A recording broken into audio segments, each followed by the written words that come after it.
Question हम लोग देखते हैं क्या कहा जा रहा है। ऊंची कूद की एक प्रतियोगी ध्रुवों के निकट की अपेक्षा भूमध्य रेखा पर अधिक ऊंची कूद सकता है क्योंकि। तो देखिए इसमें क्वेश्चन क्या कहा जा रहा है, इसमें क्वेश्चन कहा जा रहा है, ये मान लेते हैं पृथ्वी है, पृथ्वी के उत्तरी ध्रुव दक्षिणी ध्रुव ये हो गया भूमध्य रेखा। इसमें कहा जा रहा है कि ध्रुवों के निकट की अपेक्षा मतलब यहाँ पे या यहाँ पे उत्तरी ध्रुव या दक्षिणी ध्रुवों की अपेक्षा भूमध्य रेखा पर मतलब यहाँ बीच में जो है कूद ऊंची कूद सकता है। क्यों? तो इस क्यों कूद सकता है, तो इसका आंसर होगा 4 नंबर, क्यों कूद सकता है। देखिए भूमध्य रेखा पर जो होता है वो गुरुत्व बल अपेक्षाकृत कम होता है। भूमध्य रेखा पर क्या आता है, भूमध्य रेखा पर जो होता है यहाँ पे गुरुत्वाकर्षण बल कम होता है, जिसके कारण वो क्या करता है, वो ऊंची कूद लगा सकता है। दूसरा नंबर हम लोग क्वेश्चन हम लोग देखते हैं, देवनागरी का विकास किस लिपि से हुआ है। तो देवनागरी का जो विकास हुआ है वो किससे हुआ, ब्रह्म लिपि से हुआ है। ठीक है, किससे हुआ, तो ये हुआ ब्रह्म लिपि से। गुरुमुखी लिपि से ये से नहीं हुआ है, शारदा लिपि से भी नहीं, अरबी लिपि से भी नहीं, किससे हुआ, ब्रह्म लिपि से। हम लोग तीसरा नंबर क्वेश्चन हम लोग देखते हैं, युगांडा देश की राजधानी कौन सी है। तो युगांडा देश की राजधानी कौन सी है, तो ये हो जाएगा कंपाला। युगांडा देश की राजधानी कौन सी है, तो हो जाएगा कंपाला। हम लोग चौथा नंबर देखेंगे, द बैटल ऑफ बॉलिंग्स नामक पुस्तक के लेखक कौन है। तो द बैटल्स ऑफ बॉलिंग जो पुस्तक है इसके लेखक कौन है, शशि थरूर। इसके लेखक कौन है, शशि थरूर।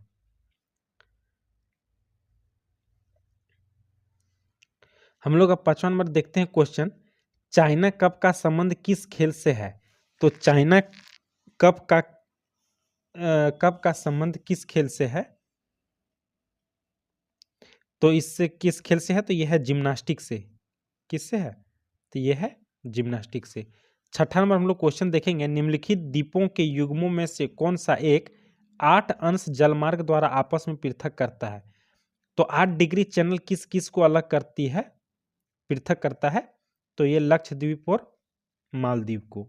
ध्यान में रखिएगा, 8 में क्या है, 8 में ही बच्चा सब क्या करता है, अपना लक्ष्य रखता है, लक्षद्वीप और मालदीव।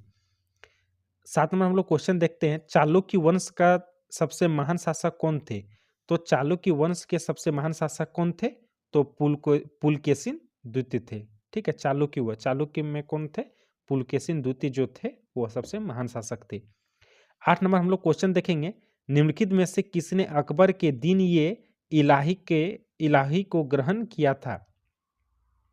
तो अकबर द्वारा एक धर्म चलाया गया था जो था दिन ये इलाही, तो उसको सबसे पहले किसने ग्रहण किया था, तो बीरबल ने, एकमात्र हिंदू था, है ना। लैंड होल्डर सोसाइटी के संस्थापक कौन थे। तो लैंड होल्डर सोसाइटी के संस्थापक कौन थे, तो ये थे द्वारकानाथ टैगोर। कौन थे, द्वारकानाथ टैगोर। 10वां में हम लोग देखते हैं, संविधान का प्रथम संशोधन जो वर्ष 1951 में हुआ था, निम्नलिखित में से किससे संबंधित था। तो जो संविधान संशोधन 1991 में हुआ था किससे संबंधित था, तो यह था कुछ राज्यों में कृषि एवं भूमि संबंधी सुधार। 11 नंबर हम लोग देखेंगे, संविधान सभा के प्रथम मनोनीत उपसभापति कौन थे। तो संविधान सभा के प्रथम मनोनीत उपसभापति यहाँ पे क्वेश्चन पूछा जा रहा है ना, उपसभापति। तो उपसभापति कौन थे, फ्रैंक एंथोनी। कौन थे, फ्रैंक एंथोनी थे। संविधान सभा के प्रथम मनोनीत उपसभापति कौन थे, फ्रैंक एंथोनी। 12 नंबर क्वेश्चन है, बंकिंघम नहर का मुख्य कार्य है। तो बंकिंघम नहर का मुख्य कार्य क्या है, नौकागमन का, है ना, मतलब नाव गमन का। 13 नंबर हम लोग देखते हैं, रूपकुंड झील को अन्य किस नाम से जाना जाता है। तो रूपकुंड झील को अन्य किस नाम से जाना जाता है, तो ये रहस्य झील के नाम से भी जाना जाता है। 14 नंबर हम लोग देखेंगे, निम्नलिखित में से कौन खट्टा मीठा सदाबहार फल वृक्ष है। तो हम लोग यहाँ पे क्या देख रहे हैं, 14 नंबर खट्टा मीठा सदाबहार फल वृक्ष के बारे में बोला जा रहा है। तो सदाबहार में कौन है, लोकाट, है ना, लोकाट के बारे में। भारतीय रिजर्व बैंक का कार्य है, भारतीय रिजर्व बैंक का कार्य क्या है, तो करेंसी नोट जारी करना, ये तो बिल्कुल है भारतीय रिजर्व बैंक का। मुद्रा योजना बनाना, ये भी सही है मुद्रा योजना बनाना। तीसरा नंबर है, भारत के सभी बैंकों पर नियंत्रण करना, बिल्कुल सही है, इनमें से सभी, तो जो है इनमें से सभी। 16 नंबर है भारत की राष्ट्रीय आय में सर्वाधिक योगदान किसका है? तो भारत की राष्ट्रीय आय में सर्वाधिक योगदान किसका है? तो यह है तृतीय क्षेत्र का। किसका है? तृतीय क्षेत्र का।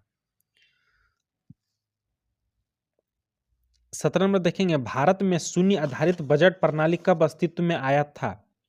तो भारत में शून्य आधारित बजट प्रणाली कब अस्तित्व में आया था? तो यह आया था 7वीं पंचवर्षीय योजना में।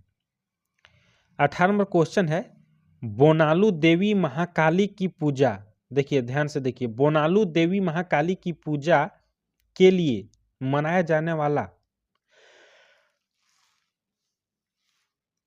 एक हिंदू त्योहार है, यह निम्नलिखित में से किस राज्य में मनाया जाता है? तो ये किस राज्य में मनाया जाता है? तो ये मनाया जाता है तेलंगाना में, है ना। बोनालू देवी महाकाली, महाकाली बोनालू, बोनालू कहाँ पे बनाता है? तेलंगाना में। अगला क्वेश्चन है भारत के महान्यायवादी की नियुक्ति कौन करता है? तो भारत के महान्यायवादी पूछ रहा है ना, तो भारत के महान्यायवादी की नियुक्ति कौन करता है? तो ये करता है राष्ट्रपति। 20 नंबर क्वेश्चन है भारत का प्रथम वायसराय कौन था? तो भारत का प्रथम वायसराय था Lord Cunningham, sorry Lord Canning. Bharat का प्रथम वायसराय कौन था? ये था लॉर्ड कैनिंग। सिखों के 10वें गुरु कौन थे? तो सिखों के 10वें गुरु थे गुरु गोविंद सिंह। कौन थे? गुरु गोविंद सिंह। 22 नंबर हम लोग देखते हैं। 22 नंबर है ट्राइब ब्रेकर शब्द किस से जुड़ा हुआ है? तो ट्राइब ब्रेकर शब्द किससे जुड़ा हुआ है? तो ये दोनों हो जाएगा। किससे है? फुटबॉल से भी ट्राई होता है, हॉकी में भी ट्राई होता है, ट्राइब ब्रेकर, है ना। अगला क्वेश्चन है बक्सर का युद्ध किस किस के बीच हुआ था? तो बक्सर का युद्ध किस किस के बीच हुआ था? अंग्रेज और मीर कासिम के बीच। किसके किसके बीच हुआ था? अंग्रेज और मीर कासिम के बीच में हुआ था। अगला क्वेश्चन हम लोग देखेंगे 24 नंबर, पंडित रविशंकर का संबंध किस वाद्य यंत्र से है, वादन से रहा है? तो पंडित रविशंकर, तो रविशंकर का किससे है? सितार से है। इनका संबंध किस वाद्य यंत्र से है? सितार से है। 25 नंबर हम लोग क्वेश्चन देखेंगे अंतर्राष्ट्रीय महिला दिवस किस तिथि को मनाया जाता है?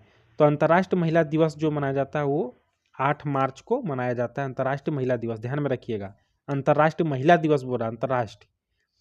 26 नंबर है शिवाजी को किस मुगल शासक ने कैद कर लिया था? तो शिवाजी को किस मुगल शासक ने कैद कर लिया था? तो औरंगजेब ने। 27 नंबर है महात्मा गांधी कब भारतीय राष्ट्रीय कांग्रेस के अध्यक्ष बने थे? तो महात्मा गांधी कब भारतीय राष्ट्रीय कांग्रेस के अध्यक्ष बने थे? तो 1916 में। कब बने थे? 1916 में। सिंधु नदी का उद्गम स्थल कहाँ है? तो सिंधु नदी का उद्गम स्थल कहाँ पे है? ये हो जाएगा मानसरोवर में। कहाँ पे है? ये मानसरोवर में है। ठीक है। और 29 नंबर है राज्यसभा और लोकसभा की संयुक्त बैठक किस अनुच्छेद के तहत होता है? तो राज्यसभा और लोकसभा की संयुक्त बैठक किस अनुच्छेद के तहत होता है? अनुच्छेद 108।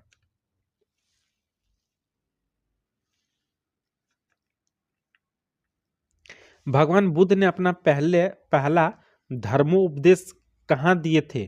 तो भगवान बुद्ध ने सबसे पहले अपना जो धर्म उपदेश दिए थे कहाँ पे दिए थे? वो सारनाथ में। कहाँ पे दिए थे? सारनाथ में।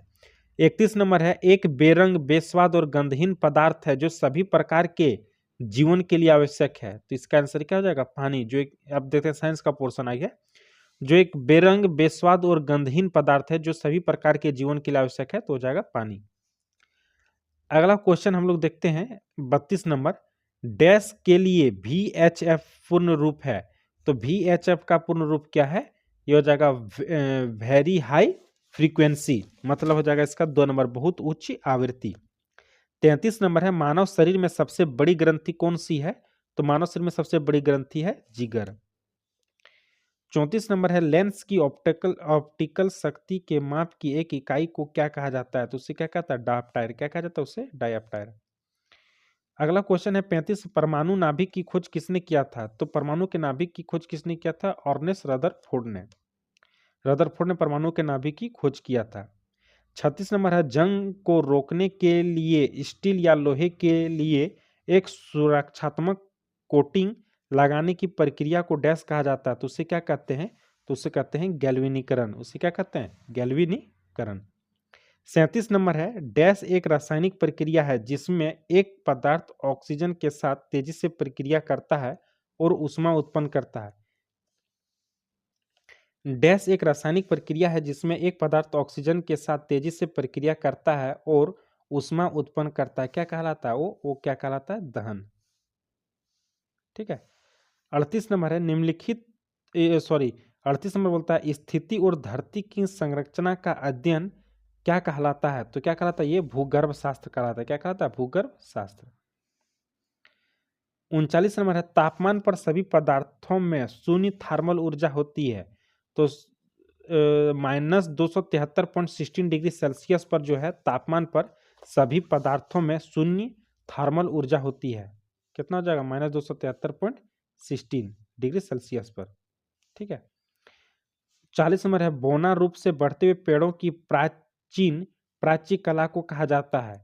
तो बौना रूप से मतलब एकदम जो बौना पेड़ होता है ना, बौना आदमी होता है, बौना पेड़ भी होता है, तो बौना बड़ा पेड़ को बौना के रूप में, है ना, जो पेड़ों की प्राची कला को, मतलब जैसे जो बड़ा बड़ा बृहद वृक्ष होता था तो उसके क्या करता है कि उसका जो छोटा छोटा पौधा रहता है उसी का, तो उसी को बोना कर दिया जाता है। मतलब उसी तरह बड़े, मतलब बोना में ही बड़ा होगा, बुढ़ाएगा और पौधा मरेगा भी, है ना। जिस प्रकार आदमी में होता है बोनापन होता है ना, उसी प्रकार पेड़ में भी करता है। तो उसी कला को कहा जाता है बोनसाई कहा जाता था, है ना। अगला है 41 नंबर डैश ऑक्सीजन के साथ प्रतिक्रिया नहीं करता। किसके साथ ऑक्सीजन प्रतिक्रिया नहीं करता? हीलियम के साथ। 42 नंबर है चेचक के वैक्सीन की अग्रणी कौन है? तो चेचक के वैक्सीन के अग्रणी कौन है? एडवर्ड जेनर है। 43 नंबर है बेरी बेरी डैश की कमी के कारण होता है। बेरी बेरी किसकी कमी होता है? थायमिन की कमी के कारण होता है। 44 नंबर है निम्नलिखित में से सबसे अधिक लचीला धातु कौन सा है? सबसे अधिक लचीला धातु हो गया सोना। 45 नंबर क्वेश्चन बोलता है जब 3D छवियों का प्रेक्षण 2D सतह पर किया जाता है तो उसे डैश कहते हैं। तो उसे क्या कहते हैं? होलोग्राम। तो उसे क्या कहते हैं? होलोग्राम। UHF बैंड की रेंज है, तो UHF बैंड की रेंज कितनी है? 300 मेगाहर्ट्ज से 3 गीगाहर्ट्ज। 300 मेगाहर्ट्ज से 3 गीगाहर्ट्ज हो जाएगा। सबसे चमकीला ग्रह कौन सा है? सबसे चमकीला ग्रह हो जाएगा शुक्र हो जाएगा। ठीक है। कीड़े के अध्ययन को डैश कहते हैं। कीड़े के अध्ययन को कहते हैं कीट विज्ञान। कीड़े के अध्ययन को क्या कहते हैं? कीट विज्ञान। किसी अन्य जीवित जीव पर जीवित रहने वाला एक जीव कहा जाता है, उसे क्या कहते हैं? उसे बोलते हैं परजीवी। किसी अन्य जीवित जीव पर जीवित रहने वाले एक जीव कहा जाता है परजीवी। 50 नंबर फिल्टर का उपयोग करके तरल से निलंबित सामग्री हटाने की प्रक्रिया को डैश कहा जाता है। तो उसे क्या कहते हैं? निस्यंदन। क्या कहा जाता है? फिल्टर का प्रयोग करके, मतलब फिल्टर लगा दिए, तरल से निलंबित सामग्री को हटाने की प्रक्रिया को कहा जाता है निस्यंदन। 51 नंबर है वेग के परिवर्तन की दर को कहा जाता है। तो वेग के परिवर्तन को दर को क्या कहा जाता है? गतिवर्धन। क्या कहा जाता है? गतिवर्धन। 52 नंबर है कुकुरमुत्ता किस प्रकार का रोगाणु है? तो यह है कवक।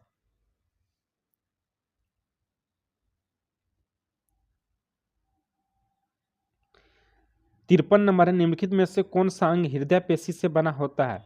तो निम्नलिखित में से कौन सा अंग जो है हृदय पेशी से बोल रहा है? तो हृदय पेशी से कौन होता है? फेफड़ा बना होता है। ठीक ना।